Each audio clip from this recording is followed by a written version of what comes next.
Hey. Oh, hey. Episode 570. How's my Sarah? I love that number, 570. Oh, yeah, the colors look nice together. Yes. Sarah's doing fantastic. I woke up in a really good mood this morning.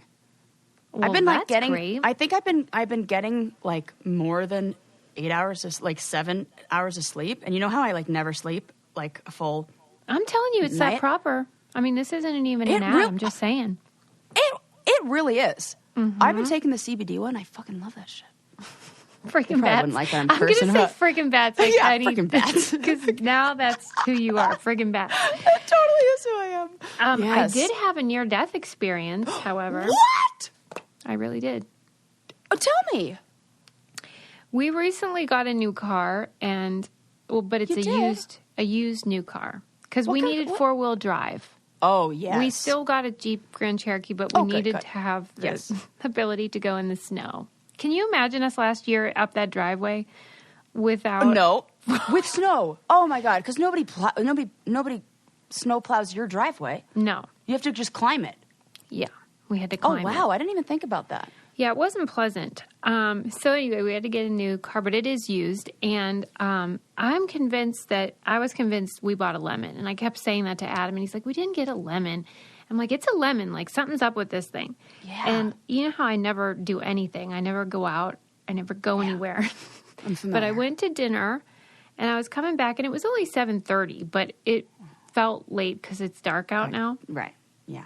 I'll be damned if my brakes stopped working. No! Susie! Stopped working. They almost killed my friend.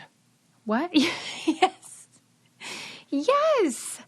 Oh, my God. I'm so scared for you. You know how they What say, happened? like, your whole life flashes before your eyes? Well, my life didn't flash before my eyes, but the fucking dealership's guy, his life flashed before my eyes. I'm like, I'm going to kill that guy. Yes. Yeah, so we got to sort that out. But I'm so glad to be alive, Sarah. Wait, how did it even, what happened? So you go to hit the brakes. I'm going to need way more information.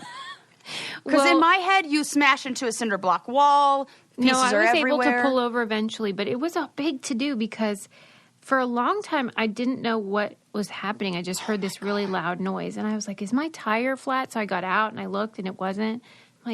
So it went on for a long time, and then eventually they just stopped working, and what happens is, like, you know, the dash sort of lights up, and the ABS light comes on. Yes. So you know it's brake-related, but, like, there's no way to fix it. You have to just try to pull over and, like, get safe. Yeah. And then it's like the that tow runaway truck, car thing. You gotta, like, go into those. It's like Cannonball Run. Yeah. The tow truck guy was like, yeah, who did your brakes? I'm like, well, we just got this car. The dealer Who did your brakes? And he goes, well, they didn't put them on right. The bolt was hanging off. So there was like, I was driving around like Fred Flintstone.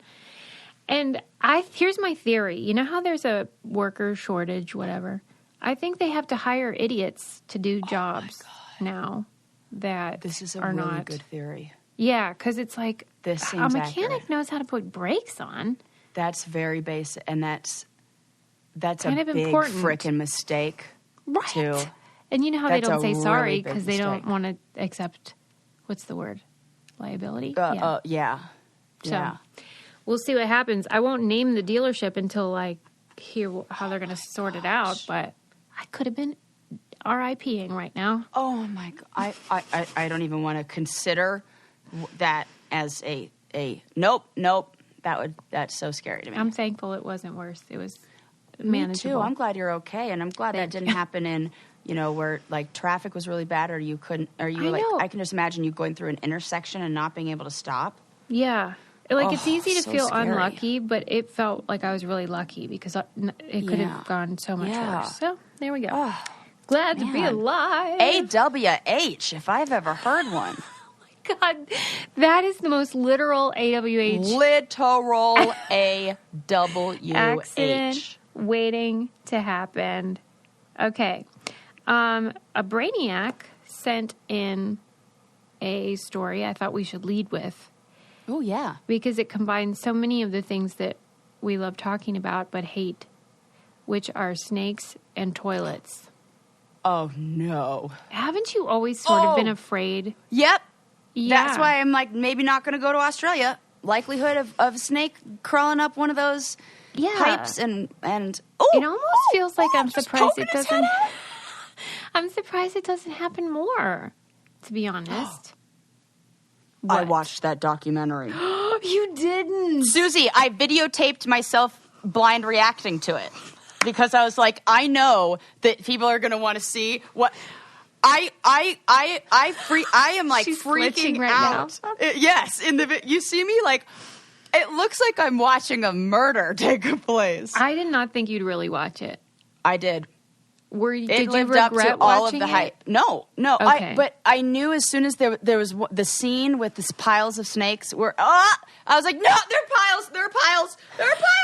And I knew worse when I knew you don't know which one belongs what to what you head. meant when you're like, you're not gonna like. I knew the scene, and I was like, yep, this is it. This is the one she was telling me I might have a problem with. Yeah. Well. Woo. I mean, what? Okay, now that you've seen it, so we're referring to Alabama Snake, which is about the snake handlers in Appalachia who use snakes as a part of their religious expression. Okay, that lady that was the victim of her husband and used the snakes as a weapon against her.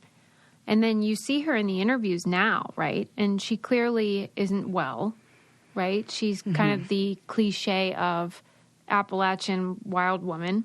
Mm-hmm. Or like mentally oh my gosh. She really is. I didn't even know that was her. When they put it together, I was like, what? Well, that's what I need you to help me to understand because you understand psychology and stuff. This was a woman who was very attractive and put together, like when this happened in, what was that, the 80s or 90s? Mm-hmm. And now she kind of looks like a stereotype of like a meth head or something, or a drug addict. Or no teeth. Yeah. And like her speech, I think that's a big seemed labored. Well, you always say like the hair is the first to go. Like they stop taking care of their hair. Yes. Right? People who are struggling with some serious mental illness. Yeah. Sometimes they let go of like grooming, like traditional grooming and societal norms. Okay. But and she it seemed so much more than just her outside. I mean, she had a totally different affect, totally different speech patterns. How does that happen? I did not know it was the same. I thought it was like his second wife or something. I thought it was like another wife. I was like, there's victim. no way this is the same person. And it totally is. Would you just say that's rough living and mental illness combined? Yes. Wow. Yeah. And drugs. I would have to know. Yeah, drugs. Definitely drugs in there. And she doesn't strike me as somebody who is on like antipsychotics that would make you have some of those more, I don't think that's what it is. Mm-hmm. Because there are people who were on those like first generation antipsychotics who have things like the feet that shuffle and like tardive dyskinesia where it looks like they're chewing invisible bubble gum and things like that where their jaw moves. And there's some things like that maybe like stand out as a little more peculiar. This seemed like this just was trauma. not it. Yeah, this was not that. I guess if your husband's sicking a friggin' rattler on you. Oh my God, tell him friggin' to put bats. your face in the friggin' bats. Tell him to put your face. You said it first. No, I said I can't stop. I can't. I'm sorry. So funny. Yeah. I know this was not the snake story that you had planned, but I just had to follow up on telling you that I watched it, and I will definitely post the video of me blind reacting to the snake thing. I have I have crazy hair. Like my hair looks crazy in the video. Like I was just like laying on my couch and I'm like, I should probably videotape this. Didn't even like take a look in the mirror to see like what I look like at the moment. So have fun seeing that behind the scenes footage. Enjoy. You're welcome. Okay. Well, I'll tell you what I will enjoy. Yes. And that is Mrs. Fields' cookies. Yes. I best gift. Love a delivery of Mrs. Fields cookies. Right? Yeah. If you don't know what to get somebody, just get them cookies. Has anyone ever been sad to get cookies? Nope. Nope.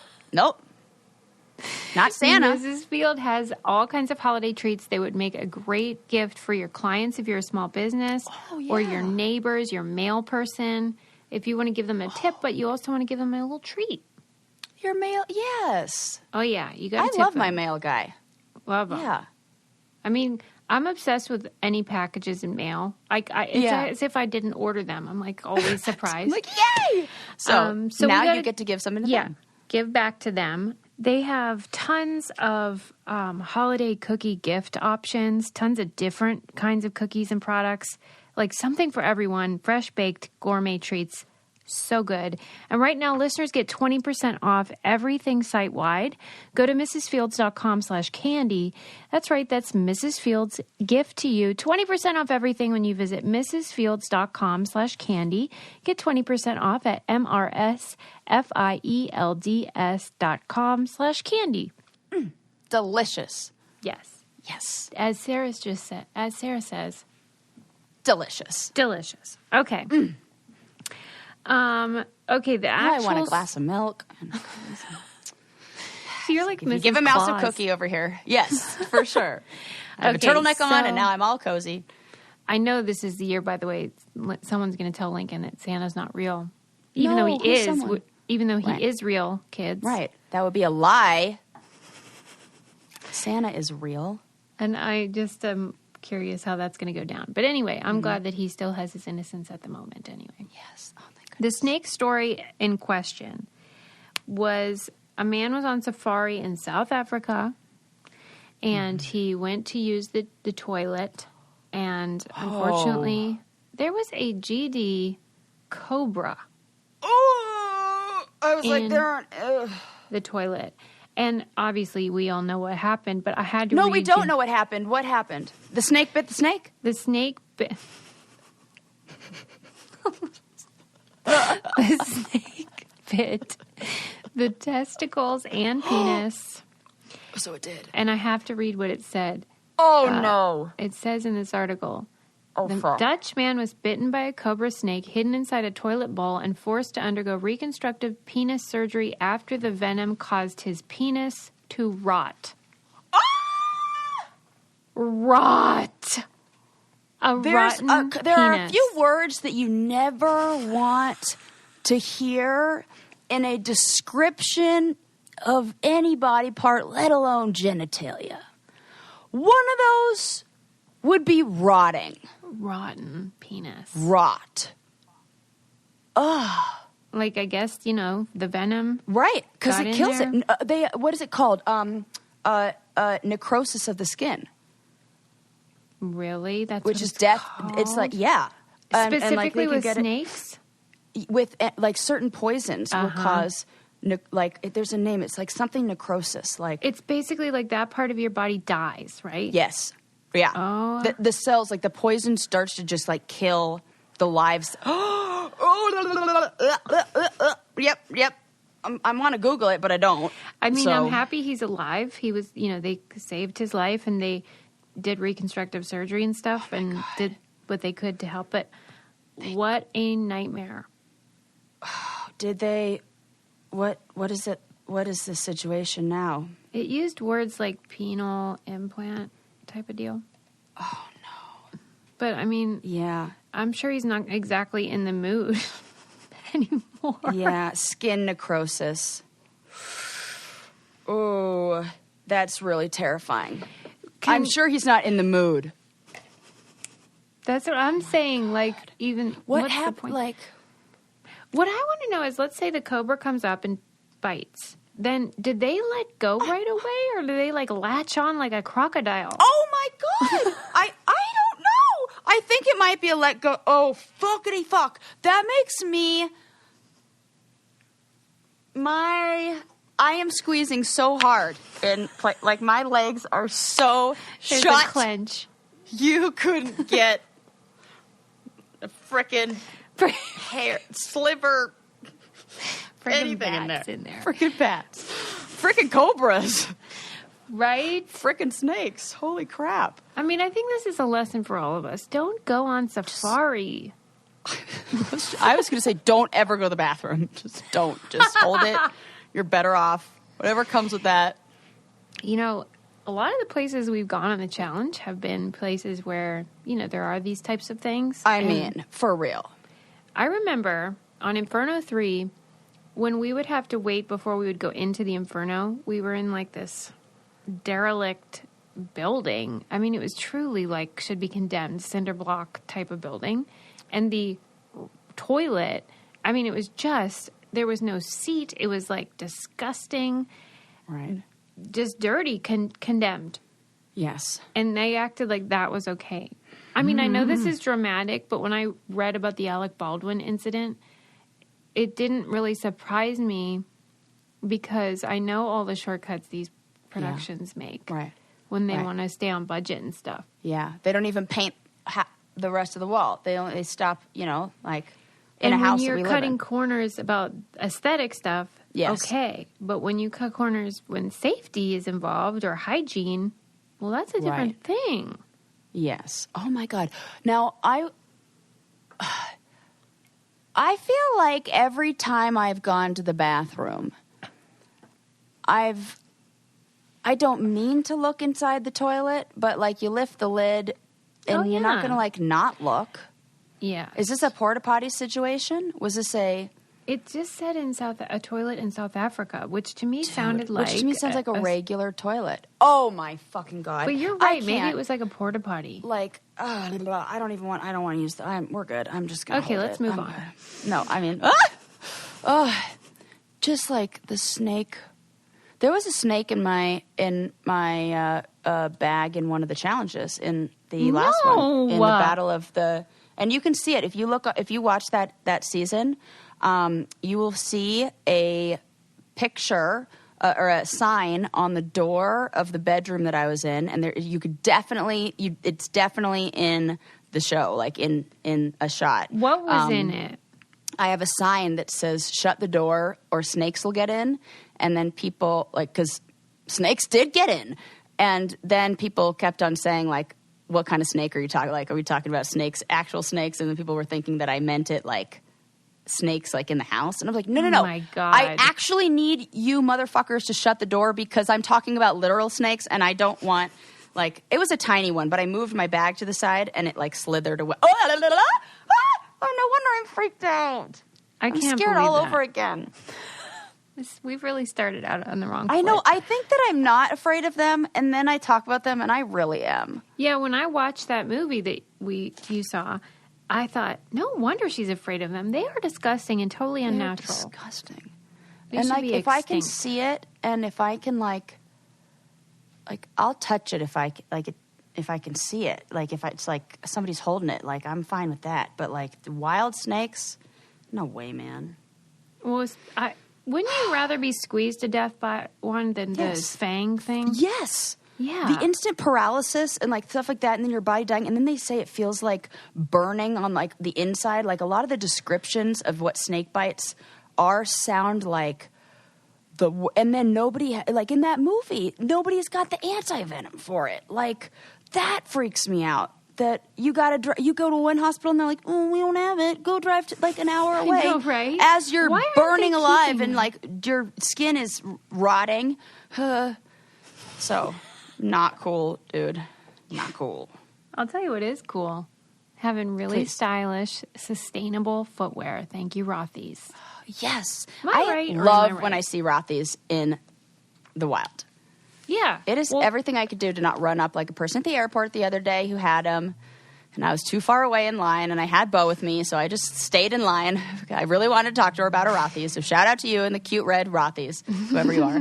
Rothy's now has so many different styles, too. Like, they really, I think originally was just the point, and then they added the loafer, then they added the sneaker. There's always new ones. There's always new colors and designs. They have kids now. They have men's. They have everything for any adventure you're going on, whether it's safari or otherwise. But they're so comfy. So you can wear them to work or whatever, and throw them in the wash. Good as new. Like, good as new. Great for travel, too, for that very reason. So no matter how gross you know what get. I love? Cost per wear. I mean, these things are going to last you forever. Mine look brand new. They never get I've had them for years. Yeah, me too. They never get gross. They never get stained or dingy. And, yeah, it's fall season time. We got to stock up and get gorgeous. Win the gift game this season with Rothy's shoes and accessories. Get $20 off your first purchase at rothys.com/braincandy with extended returns and exchanges through the holidays. That's rothys.com/braincandy. Yeah, man. Okay. I read this wonderful article in the New York Times about dreams, and it was in the context of COVID. Did COVID change the way we dream? So fascinating. Yeah. Don't you? I mean, I love how mysterious dreams are and the fact that they still don't really know what the heck they're even about. Mm-hmm. Do you ever think that, like, the dreams are the real thing and this is the fake thing right now? Ooh, I love it. Who's been doing mushrooms really? Maybe Susie. Right, does LSD once. Right. I mean, because... You know, the song, Row, Row, Row Your Boat, and then in the end they say life is but a dream? Because, well, what's the difference? When you're dreaming, you think you're awake. Right, and your body thinks you're awake. Your mind thinks you're awake. And you sit there right now and you think, well, I'm awake right now. I know that I am. Do you? Right. Do you? And people who do, people who practice, what is that kind? Lucid dreaming. Yeah. They say the way you start is differentiating reality from, like, you have to keep asking yourself. Oh, I get chills. That is so cool. I love it. There's more we don't know. Yes, there's that's a what lot. Yes, we don't know, and the fact that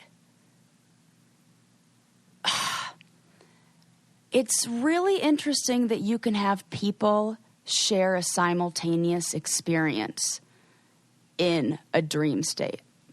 What do you mean by through that? lucid dreaming? How People do they do can, that? like, say they can interact, and they know that they can now because they're able to. I talked about it a little bit ago on the podcast. So me and you could go to sleep, yeah, and then have the same dream. We like meet up in this lucid dreaming space, and we're consciously aware of, and we have like a memory of it. So you like make a plan ahead of time, though. Like, here's what we're going to do. And my mom used to do this with me when I was little. That's nice. And I think it worked. Oh, do you guys still dream similarly? She'll have dreams, and she'll like call me and be like, I had a dream that this and this happened, and like sometimes it's pretty accurate. She would have dreams like getting the keys locked in cars and things like that, and then they would get locked in the car. She'd be like, ugh, I knew this was going to happen. I mean, Sarah did just lose her phone, and I had just dreamt that. That was weird. That was weird. Maybe we're syncing And I up. never lose my phone. Ever, ever, ever. I always know. I never, like, I'm like, oh, no. Weird. I always know where it is. Well, this particular... What else did they say? Because it was in the context of COVID, it was sort of analyzing how trauma can affect your dream life. Oh, of course. And they're doing these really cool studies. Because I think a lot of times scholars have thrown up their hands and been like, look, we don't know. It's weird. It's probably nothing. Your brain's just on autopilot. But, like, once they can start to study it, then we see patterns. And when you have a pattern, you might find meaning, right? So, like, oh, I love that. They did this study where they had already been doing the dream study when 9/11 happened. So then when 9/11 happened, they were able to continue it and compare what happened to their dreams after 9/11. Yes. And so let me read you some of it. Okay. Oh, my God, I love this.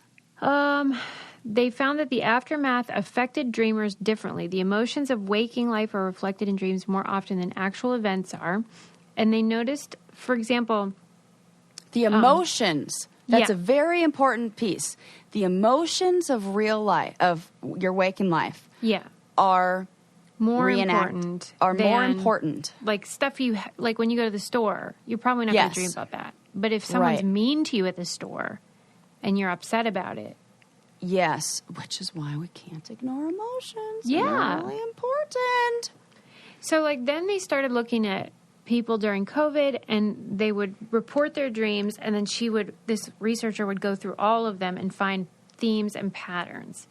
And there all of a sudden were a lot of people dreaming about creepy crawly bugs. But what's another name for a virus? Okay, a bug.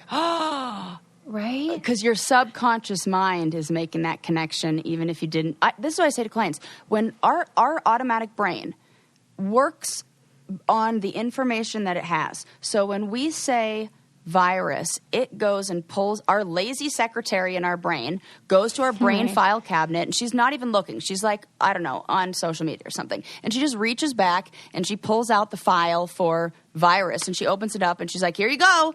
And then that's what you base all of your responses and reactions on.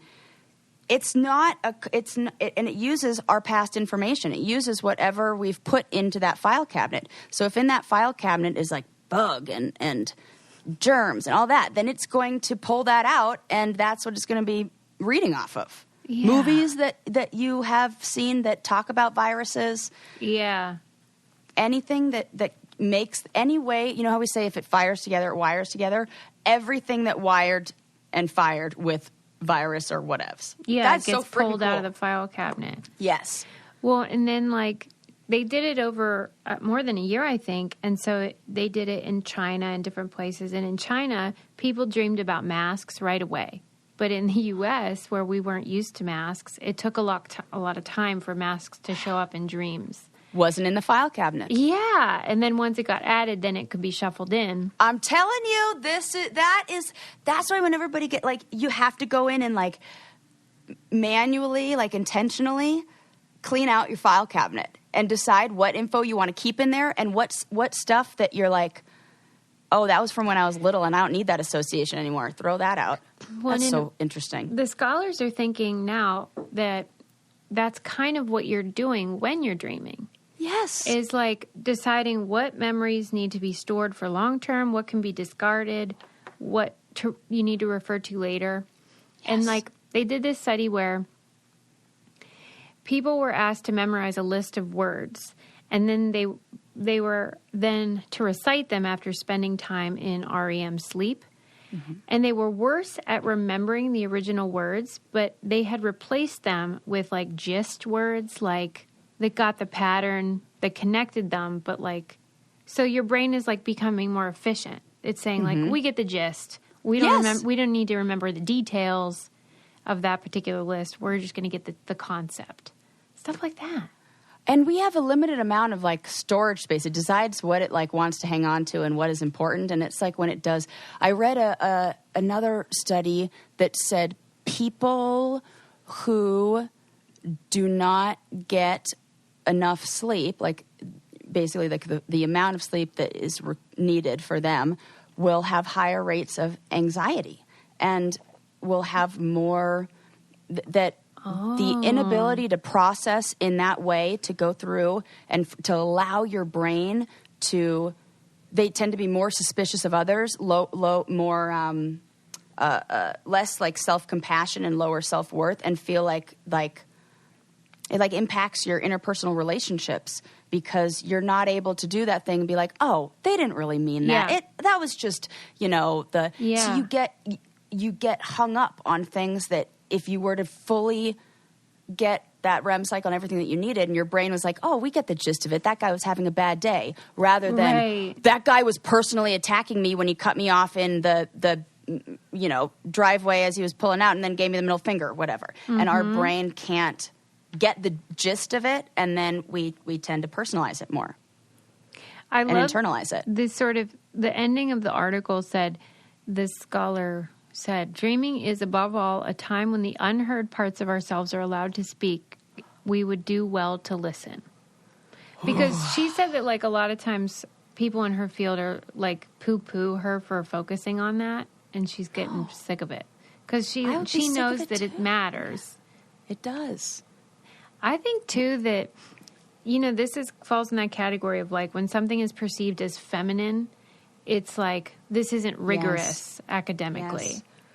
And why is it that dreams are like that? Right?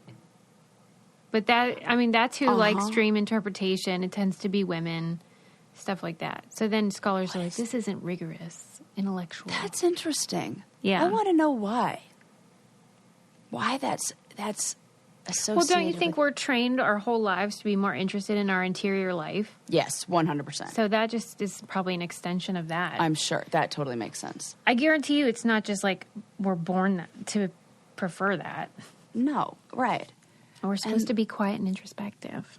I feel like the older I get, the harder time I have differentiating between what was a dream and what was real. Do you know what I mean? What? I'm really? like, did I dream that, or did I? Why do you think like, that would be? Maybe because you have more like, going on. Maybe that's it. It's like I'm processing stuff in my dreams, and sometimes it's almost like I'm doing the same, like repeating a day again. Like it's not fantasy. It's the same. It feels like just doing the same thing that I just did. Oh my God, your dreams are just like more work. Right, it's like Groundhog's Day, right? It's like, I'm like, well, I just did this. Did you ever have a recurring dream?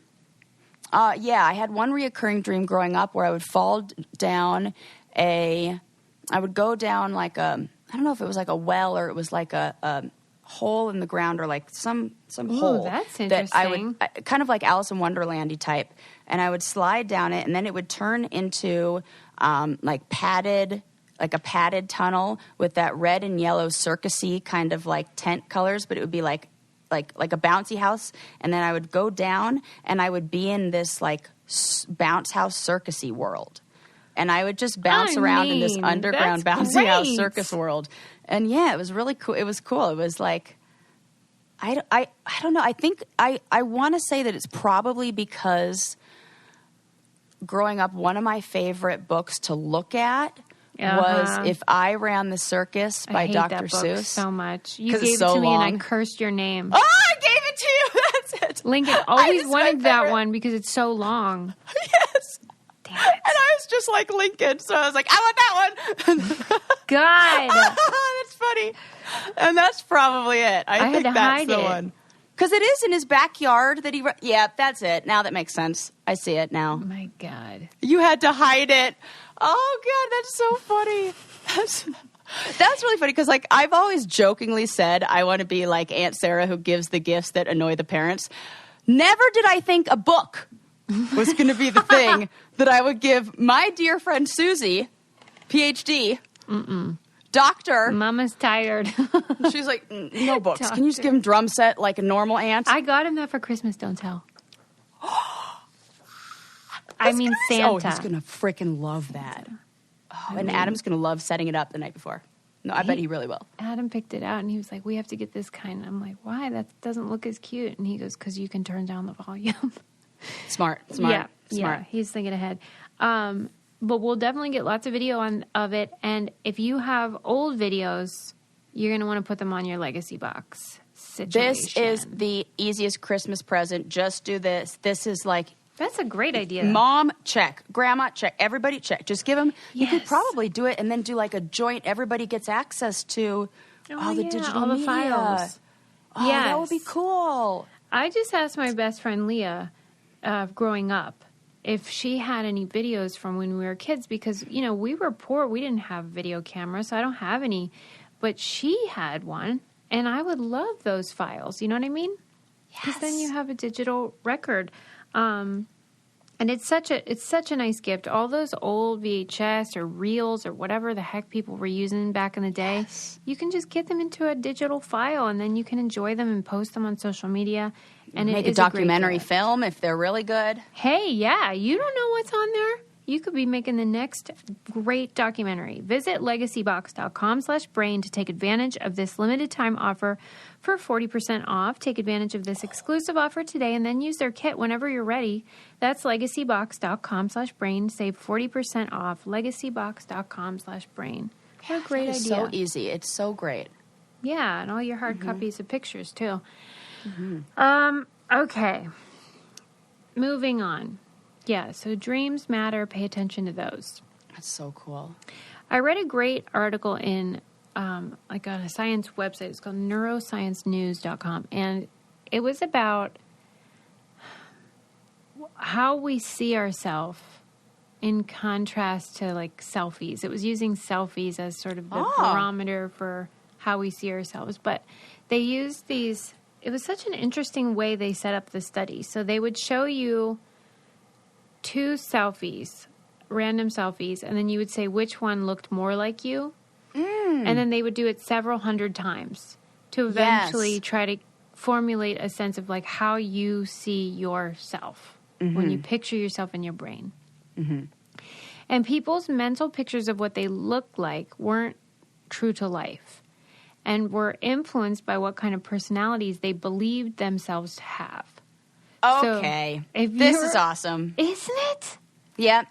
Like, however you think you look, you probably don't. Because it's informed by all these perceptions. You remember how, like, they didn't see blue until they had a word for blue. Right. That kind of thing. And I'll tell you, I know this to be true because the one time I did shrooms way back when, I looked in the mirror and I had this deep understanding of this is how you really look. Mm-hmm. And I was like, hey, you're not that bad looking. Like, it was like, before I was like very judgmental. I know they say like your ego goes away and everything like that. But I remember feeling like, oh my God, this is what I look like. Like, I see me now. Like you were a neutral observer.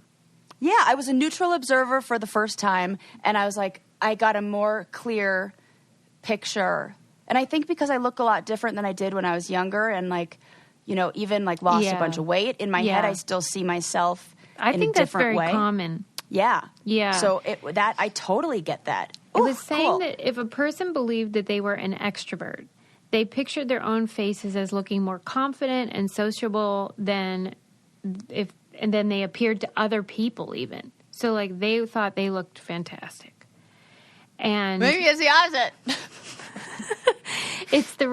I think it's so interesting because so you're basing how you see yourself on the outside based on how you think you are on the inside. But when we meet a stranger, we look at them and we make like a little snap judgment and then we assess what their personality is probably like. It's the reverse. It's the reverse. Yeah, so when someone sees you without knowing anything, they're just looking at you and then making like shortcuts about like, oh, she's probably into witchy stuff or whatever. Whatever they might think. She clearly doesn't care about Botox or sun protection. Stop it. She's got freckles and wrinkles for days. Right. Premature aging. Yeah. No, but I just think that's so funny that we assess our own looks completely different than how we do everyone else. Yes. And then it made me think of, you know that Malcolm Gladwell book, Blink? Oh, no, I haven't heard of that one. It's an old one. I think it's maybe 15 or 20 years old. Wow.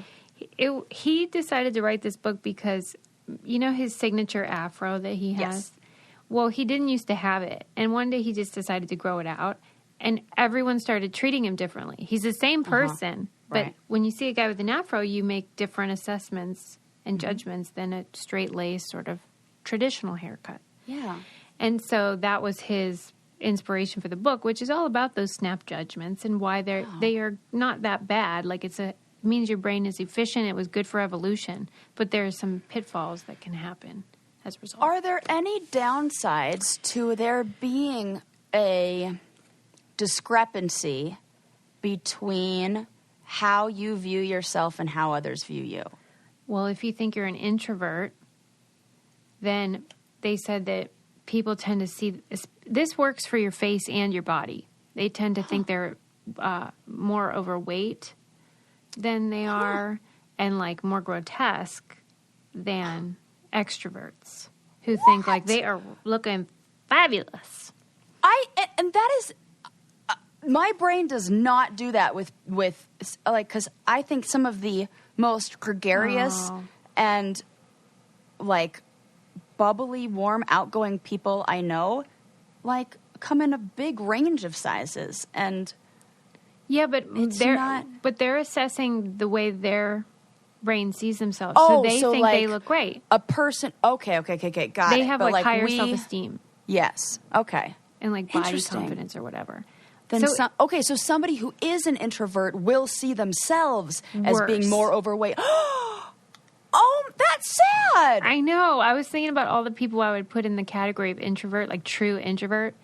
And that could be a big reason why we have negative a self-image issue if we have an introverted view of, okay, how do we fix that? But then how do we I make wonder, a match? like, it seems like there's a bit of a flaw in or at least it wasn't in the article about the causation. Maybe they are introverted because they have that negative. Like, what's the directionality of the You know, and they didn't say that part. Yeah. And how much of this is internalized from like messages in... And also I would love to know the comparison between males and females and how... I bet women saw themselves less accurate as men did. Women's... Oh, I don't doubt that for a second. I don't doubt that for a freaking second. Yeah. That men had a more accurate... And that doesn't mean that they were better at doing it. It just means that society has given them, like... They have a boost. Yeah. Like they probably and started so they see at a higher themselves level. more positively because that's even depicted there, you know, what they look like, who's at the top, who's okay. Yeah. Interesting. I mean, that's fascinating. I want part 2 of that study done. Me too. It's sort of like one of those fun studies where it's great and totally interesting, but then you're like, I'm going to need more. Yep, info. way more. Mm-hmm. But it's something to think about. So if you are introverted, maybe give yourself a little credit and take know some that shrooms. you are look in the mirror. You look smoking. You are smoking hot. Do you want to hear about the oldest man to do the Appalachian Trail or book cover trend? A book cover trend. I want to know about book cover trend. Okay. Yeah, because I've been seeing this, that there is definitely a trend in book covers. Let me see if I can friggin' It's bad. like, it's almost like this like brush script. It's usually in like an orange color, and then it'll be like a blue background.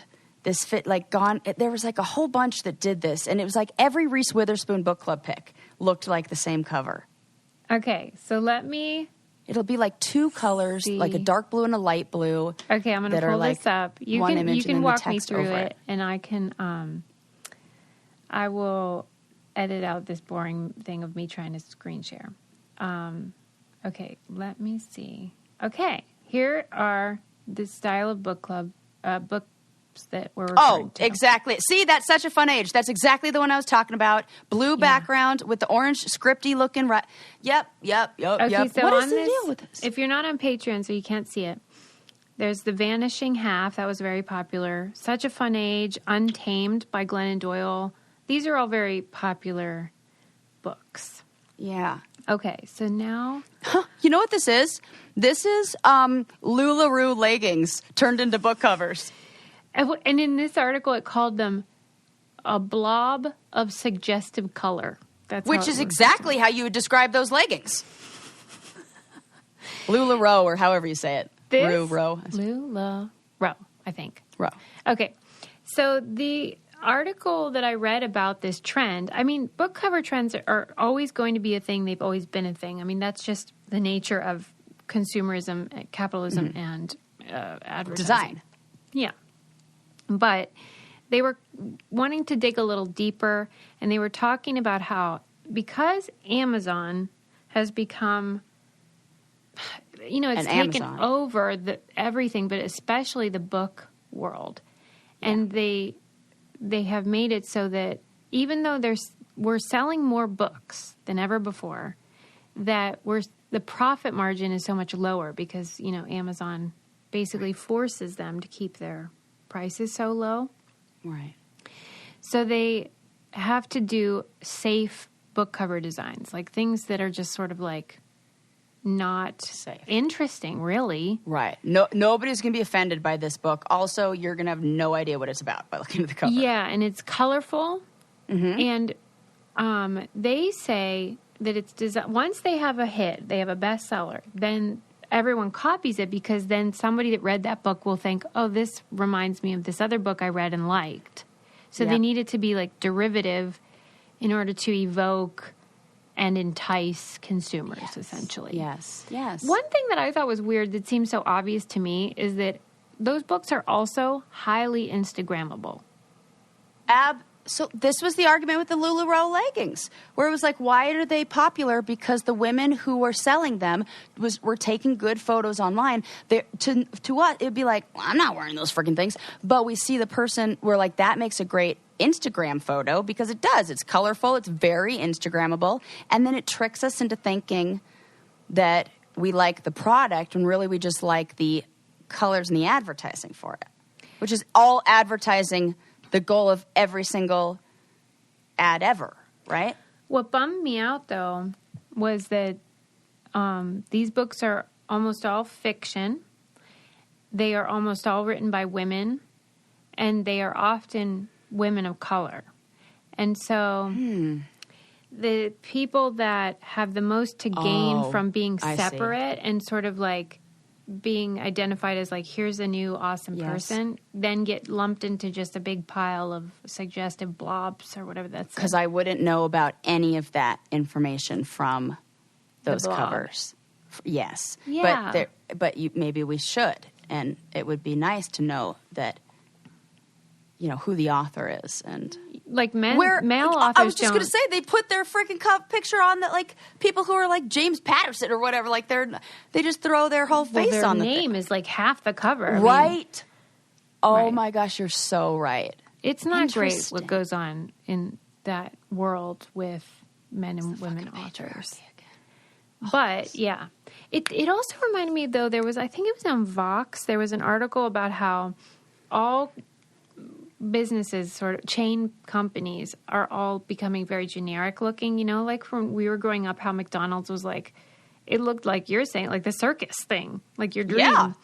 Yeah. Just because it was meant to bring in kids. But then when they got all the bad press on Super Size Me and that stuff, they wanted it to become more like looking like Panera or Starbucks, like sort of like bland, nothing interesting. Mm-hmm. And that surprised me in a way. I get what they're saying, that they needed to sort of dull down the, like, hey, kids thing.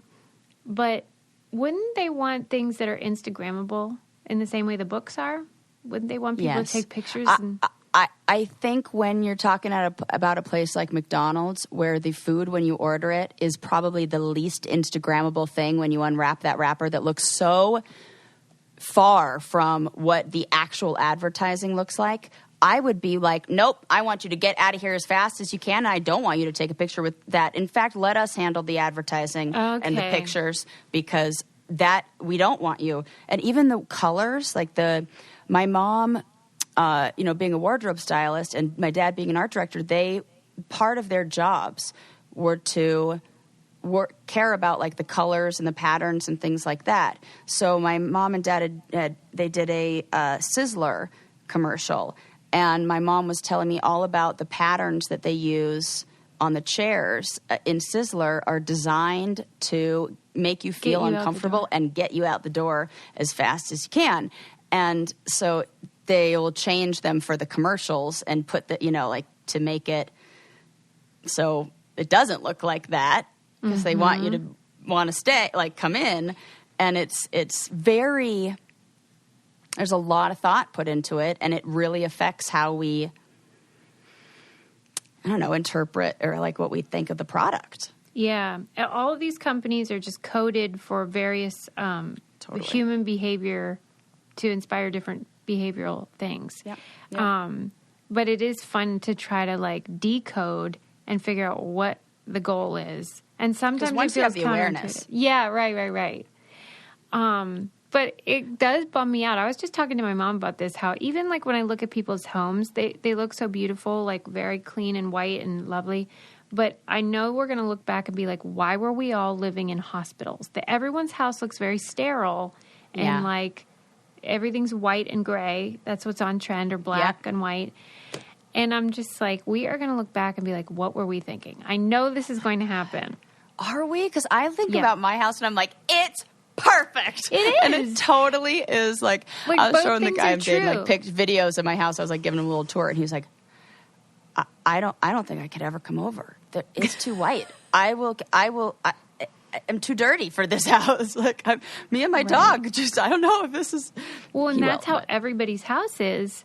And, trends, that's how it goes. Like, you start to crave what is popular and whatever. But think back to a kitchen from the 70s or 80s. You look at it and you think, what in the hell was going on? I think about that with all design from, like 90s. But you're going to think that about yours. I know. I hate it. That Tuscan, the Italian Tuscan, like, style of the like, I think it was like the late 90s, maybe early 2000s. I hate that one with like the big ceramic fruits and like it's all like it's almost the opposite. It was like Baroque style, like over the top Tuscan Italian, and there would always be like archways, and I'm like, I do like trying to figure out why that happened. Like in the late 70s, how everyone was celebrating the bicentennial. So then there was all this like old American like rifles, and it was very weird, but that's why. I mean, it just makes sense. And I think, weren't we talking about why mid-century modern became a thing? I was just having this conversation the other day with somebody who was talking about the prices of mid-century modern antiques being so much more than they used to be. And I think it might have been you and I who were talking about how it's not our parents who wanted that stuff in their house because their parents had it. But for us who saw it in our grandparents' house, it's this element of like nostalgia, and like we're like, oh, I love that. But our parents would be like, I don't want that. My mom had that. But we're like, I want it. My grandma had it. And so we have this like millennials all want the stuff that their grandparents had. And I do find that so fun. It is. Just I love interesting. it. There's no accounting for taste. Right. One more thing. Was I done with whatever the hell I was? Yeah, I was done. Okay. I also watched the Lynyrd Skynyrd documentary on Netflix. Yeah. Can we talk about that? No. That was a great documentary because... Oh, cool. My God, you know how they died in a plane crash? Those guys? Well, I always thought that, like, they died in a plane crash and that's the end of the story. So I was like, this is kind of like the Titanic. Like, I know how it's going to end. Spoiler alert. But I sure didn't, because they didn't all die. Some survived? Yes. The plane crash? Yes. I did not know this. Unbelievable. And they were describing it. Could you imagine? So now I'm afraid of plane crashes even more, because it's so much worse. It was a small plane, yeah? Yeah, it was small, but there were like 20-some people on there. It wasn't like a little puddle jumper thingy. I mean, it was big enough to hold that many people. Can you imagine having most of your friends die in this plane crash, and then you're like sitting there waiting to Nope. That was unbelievable. I couldn't imagine. Oh, my God. Just being in a kind of, like, talk about survivor's guilt. And then because one became, an alcoholic because of that. Because you just, you're still here and everybody's gone. Yeah. And I'm sure there's that when you're like a public figure like that, or in a band that, people, there's this desire for, I'm sure, fans to like want the memory to live on or the band to keep going, and they're like, I can't do this. That would be so traumatic and re-traumatizing to have to even like do a reunion tour with people dead in that tragedy. You can't even get to enjoy your hits. Like, no. Yeah, everything would be ruined. Everything would be tainted. Like, yeah, it I was feel like really it took TLC tragic. a long time to perform. Boy, you're so right. That was such a mess too. Yeah, it took them a long time before they did anything. Yeah, together. I feel like even though they weren't there when she passed away, like it seemed the same. Like they almost had survivor's guilt, even though they weren't involved in the. Yeah, I think. Accident. That was. Oh God. But the part of what made it so fascinating was I do find, maybe because I grew up poor, I do find it interesting when people who are like totally uneducated, they don't know anything, they are barely literate, these bozos. But my God, were they talented with music. I mean, they just like had a gift. It's awesome. It's just awesome whenever the luck of that, where you happen to find out what you're really good at.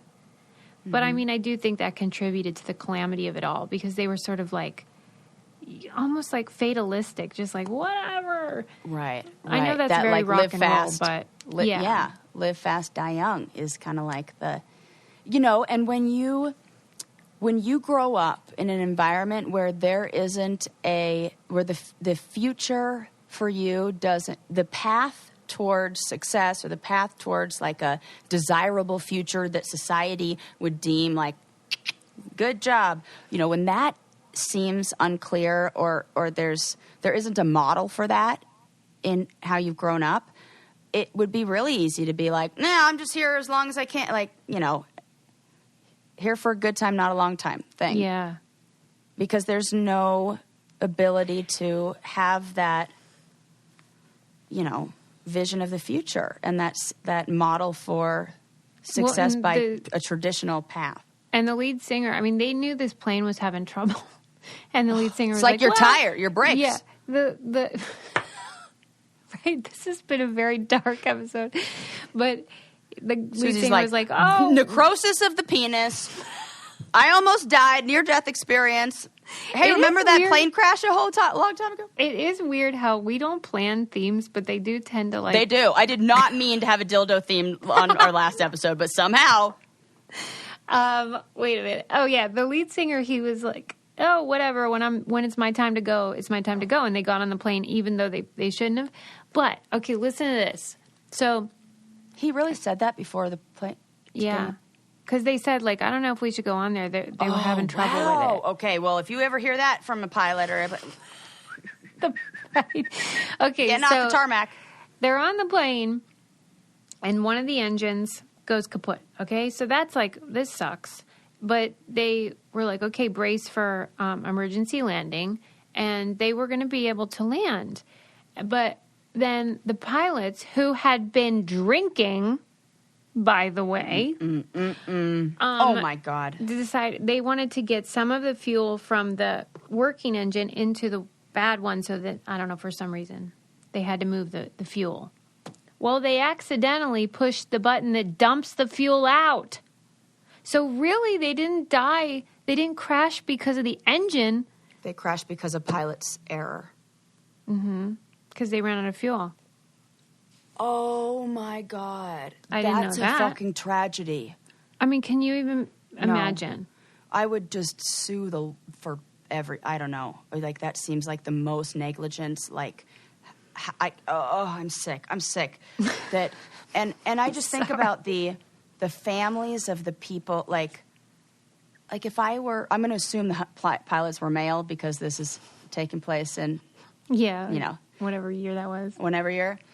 I'm going to assume that in general because the patriarchy.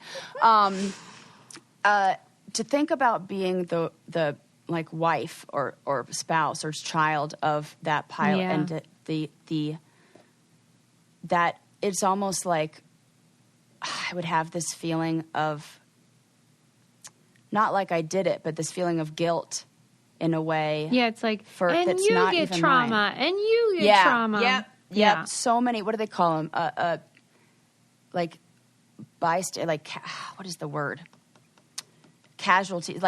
Residual.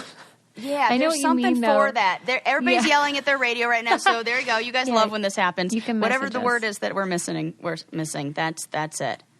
Yeah, I mean, it was really Casualty, tragic, but it was great because they do have some beautiful music. They were really wonderful musicians, and it was fun to watch them play and all that. And they're characters; they're complete hillbilly lunatics. So yeah, it was fun. I'm interested in that. I'd like to see that. It was good. I would highly recommend. And I'm not into Lynyrd Skynyrd or anything, so it wasn't because I love them. It's just really fun to watch. Any hoodles, let's wind it down. A lot of AWHs on this one. Oh my gosh, and just A's. Right. Accidents that happened. Yeah, ATH. Yep, a lot of snakes, a lot of penis rot. Snakes, so many snakes, different kinds. But pay attention to your dreams. Yeah. I am very interested in lucid dreaming. Get some good REM cycle. Make sure you're getting that REM sleep to really be able to process those dreams and just see what it does. And just remember how you see yourself, how you think you look. You probably don't look like that to other people. You probably look better. And it probably doesn't even matter. It doesn't matter at all. And again, it's kind of like the mustard stain thing. If everybody's thinking that they're not looking good, then we're all fine. I told Sarah before we started, it's kind of going away now, but when we got on Zoom, I have no idea what it is, but I had an indent on my forehead. Yeah. And that's the mystery. If you're watching this on Patreon, can you see this thing and tell me what it's fading? Yeah. What the hell happened? But that does happened? seem like a spot, where Susie Sarah. is thinking, a thinking That was spot here. where you put your head to think. That was on this yeah, side, you're right. That is that there. Anyway, book We talked about book cover blur, Blobs, McDonald's, whatever. Who cares? You should go on our Patreon and check out all of our extra content there. It helps us so much. Anytime you use our codes, it helps our show so much. And we're so thankful. You guys are so dedicated. We love you. Yes, we love you guys so much. We'll see you next time. Oh, wait. We missed it. I meant to say fucking happy Thanksgiving on the last episode. Oh, well, hope everybody's Happy enjoying December your leftovers. Happy December. Happy leftovers. Happy turkey sandwiches. Bye. Bye.